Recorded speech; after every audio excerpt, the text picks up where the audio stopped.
Well, a good day, Internet. Sorry about not putting out a lot of videos, but here's my reason why.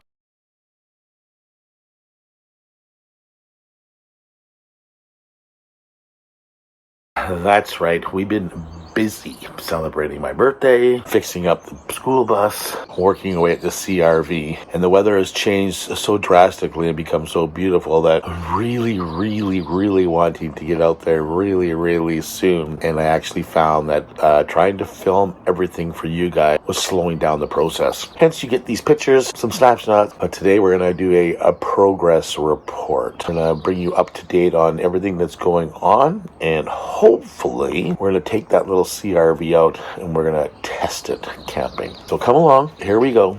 Enjoy the video. Come on, let's go to the house. Man on a mission.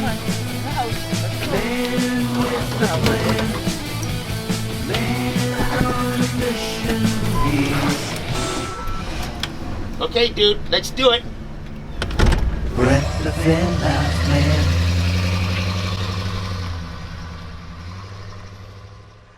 And just like that, here we are.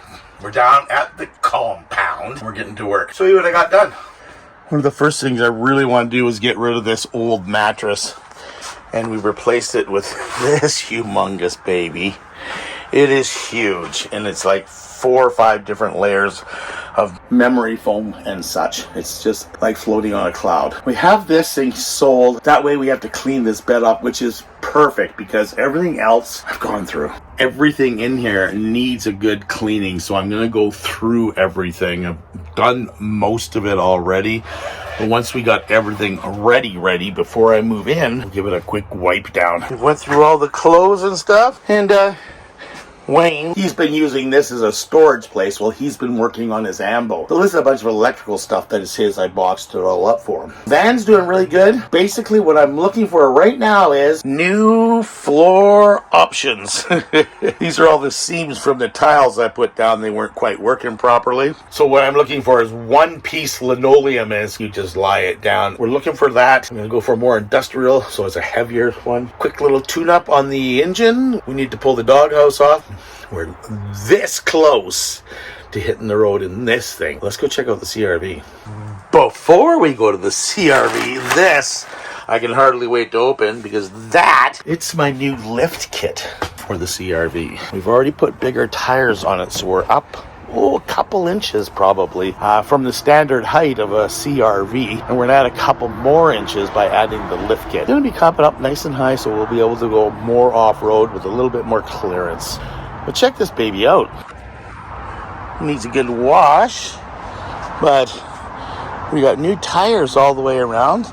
These are 215/75 R15 BF Goodrich all-terrain TAs, KOs. Pulled the spare tire rim off because it's the wrong color and it's a different rim. So we're gonna paint this up today and go find a spare tire that matches what we have. Hi, dude.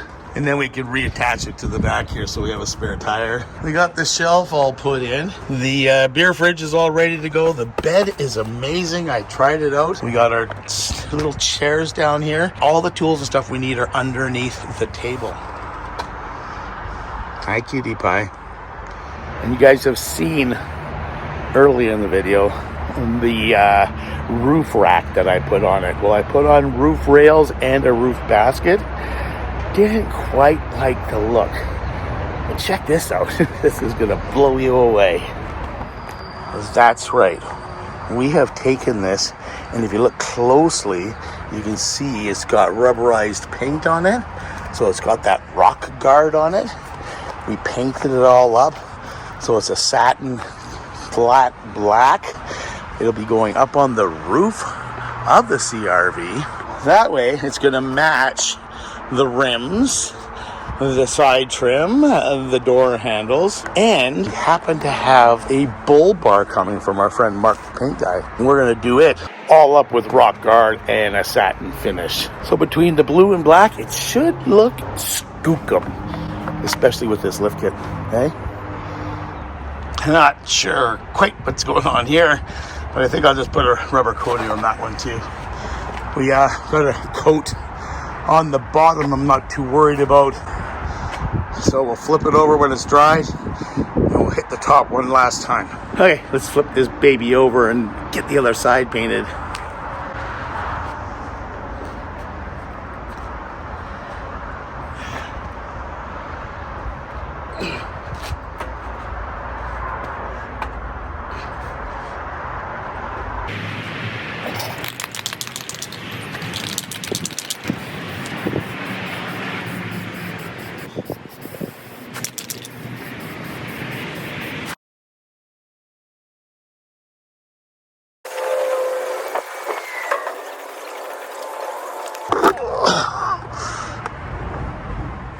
That's enough painting for me today.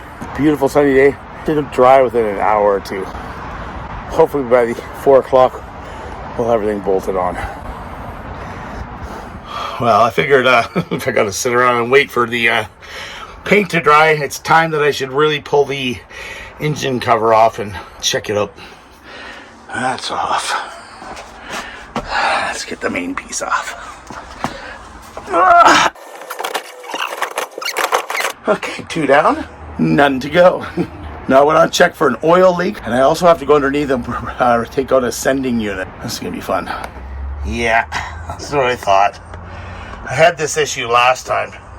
That's the intake manifold, and there's no gasket there. You just fill it full of a PTB or PST or whatever type of goop.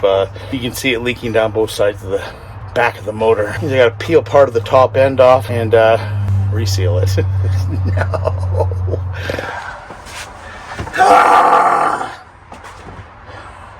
I had a bad feeling this was going to happen when we put it together. So I called the mechanic and said, do I have to do this, this, and this? He goes, absolutely. You need to tear it all down, take the whole top end off, and start right from fresh to do it right. So I went inside, talked to my old time mechanic inside, and he goes, well, that's true, but you can try this. So by this, you can see seepage right here from the oil. And what he said was, if I can cut most of that out and then repack it, I might have a chance of resealing it. So I figured I would try that first. Otherwise, it's a full day job for me to pull the manifold off and put it back in. So let's try the shortcut and we'll get her started up. After, of course, I've started pulling everything all off.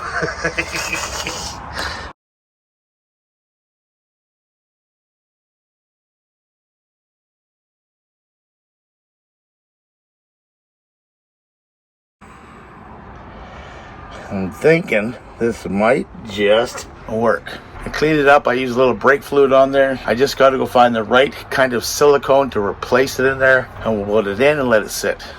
I put 2 loads in here. Just wiped it clean, but I'm going to do one last swipe in there, and hopefully, through time lucky, we'll let it cure for, probably a few days. I also thought that thing was giving me a problem. It's a heat temp sensor. They are known to fail.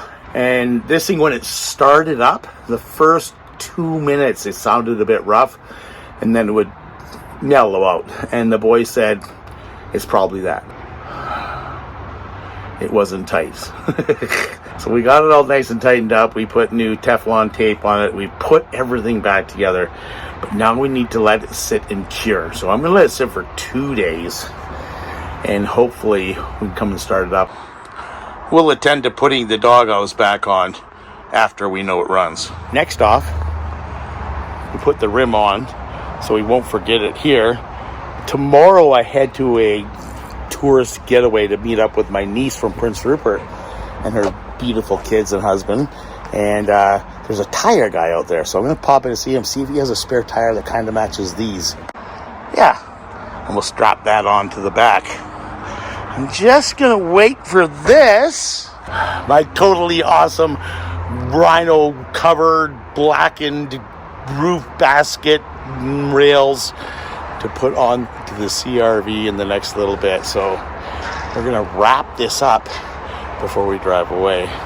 Well, you have a look. What are you doing? Chilling like a villain? Well,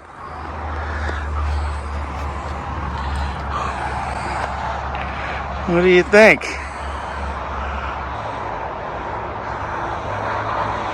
I like it. Hi, buddy. Well, another 20-degree weather here. Sitting in an asphalt parking lot is not fun, but we got a ton of work today done. Sorry you didn't watch every minute of it, but we've sure come a long way. So with that, I'm gonna wrap this thing up for now, and thanks for watching. If you haven't subscribed, please do so, and don't forget to hit that like button on your way out. If you're liking what you see, please come over and join the Dude and I on YouTube and check out more of my videos where you can subscribe, like, and comment. Brent the VanLife man.